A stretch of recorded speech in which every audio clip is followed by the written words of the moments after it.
DSC teacher ఉద్యోగానికి సంబంధించి ఎన్నేళ్లుగా కష్టపడ్డారు? మొన్న మీరు ఎలా క్వాలిఫై అయ్యారు? ఏ ఇదిలో క్వాలిఫై అయ్యారు? మేము 6 years నుంచి చాలా పిల్లలకు దూరంగా, ఫ్యామిలీకి దూరంగా ఉండి రాత్రి పగలు మేల్కొని చదివాం.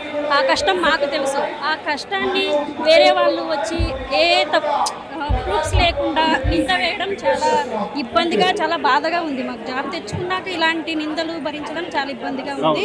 మేము ఎంత కష్టపడినామో అది మాకు తెలుసు. మెరిట్లో మేము వచ్చినాము. గత ప్రభుత్వంలో 5 ఏళ్ల పాటు మెగా డిఎస్సి నోటిఫికేషన్ ఎక్కడా వేయలేదు. అదేదో చివరిలో ఇచ్చారు తప్ప అది కూడా నిర్వహించిన పాపన పోలేదు. ఎంతో మంది మనం అంటే ప్రిపేర్ అవుతున్నప్పుడు మీరు ఒక ఫ్యామిలీ పర్సన్గా ఇంకా ఎప్పుడు ఉద్యోగం తెచ్చుకుంటావు, ఇలాంటి రకరకాల అవమానాలు కూడా ఎదుర్కొని ఉంటారు. ఈ కష్టం నుంచి మళ్ళీ మీరు ఈరోజు సక్సెస్ఫుల్గా ఉద్యోగం సంపాదించి ఆ సంతోషాన్ని అనుభవించనీయకుండా చేయడం ఎంతవరకు అదే చెప్తున్నాం. చాలా బాధగా ఉంది. ఆమె ఆ సంతోషాన్ని కూడా మేము చేయలేకపోతున్నాము, అసలు యాక్సెప్ట్ చేయలేకపోతున్నాం వీళ్ళు వేసే నిందల వల్ల. ఆ నిందలు కూడా ఎలా ఉన్నాయంటే ఎలాంటి ప్రూఫ్స్ లేవు.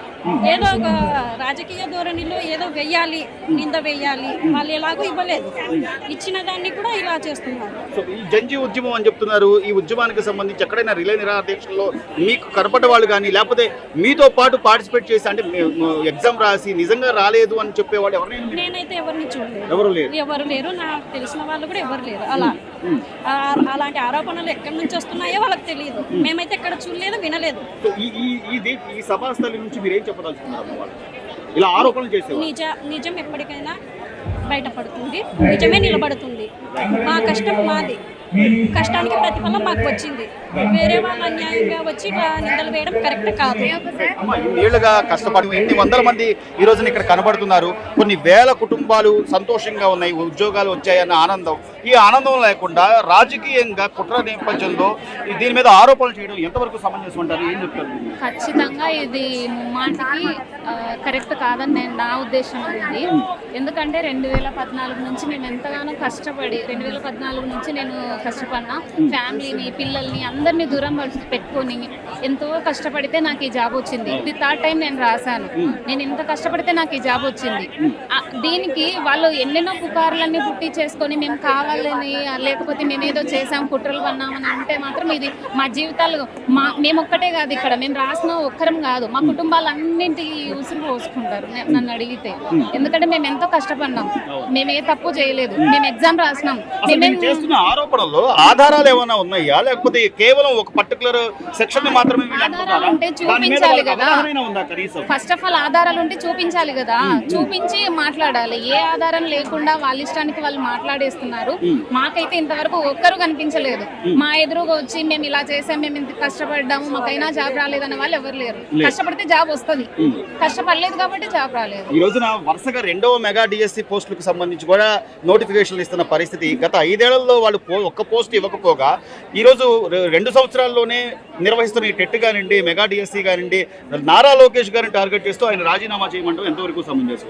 ఖచ్చితంగా తప్పండి, అది ఖచ్చితంగా తప్పు. సమర్థవంతంగా జరిగిందా లేదా మొన్న? అవును, అంటే ఇది న్యాయంగా జరిగింది. ఎగ్జామ్ కూడా మంచిగా జరిగింది, ఏ ప్రాబ్లం లేకుండా, ఏ లోపం లేకుండా జరిగింది. ఇది అందరికీ తెలుసు.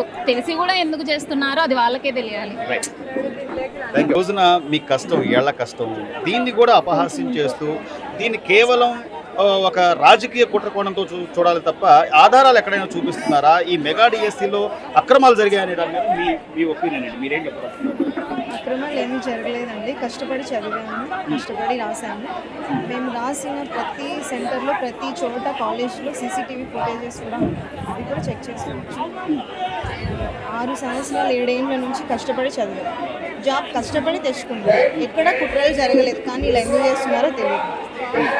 అంటే ఇందులో కూడా ఎన్నో కేటగిరీస్ ఉన్నాయి. ప్రతిసారి కూడా నోటిఫికేషన్ ఇచ్చిన దగ్గర నుంచి మెయిన్ కీ అని కానివ్వండి, లేకపోతే ఎవరెవరైతే ఉద్యోగాలు అర్హత పొందారో వాళ్ళ సర్టిఫికేట్ల వెరిఫికేషన్ కానివ్వండి, అంతా కూడా ఆన్లైన్లోనే, మొత్తం అంతా ఆన్లైన్లోనే చేసిన పరిస్థితి.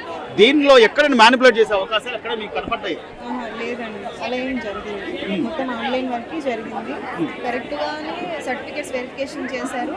కష్టపడి చదివాం, జాబ్స్ వచ్చాయి. 1-2 మార్క్స్లో పోయిన వాళ్ళు ఉన్నారు. వాళ్ళు కొంచెం బాధపడ్డారే తప్ప ఎక్కడ అన్యాయం జరిగింది అన్న విషయాలు అయితే ఎక్కడా లేదు. సో ఏం చెప్తారమ్మా మీరు ఈ వేదిక ద్వారా ఇలా ఆరోపణలు చేసే వాళ్ళకి ఏం చెప్తారు? ఏంటి? సో ఇలాంటివన్నీ చేయకూడదు. మేము కష్టపడి చదివాము, ఇలాంటి చేసి మా లైఫ్ని రిస్క్లో పెట్టకూడదు.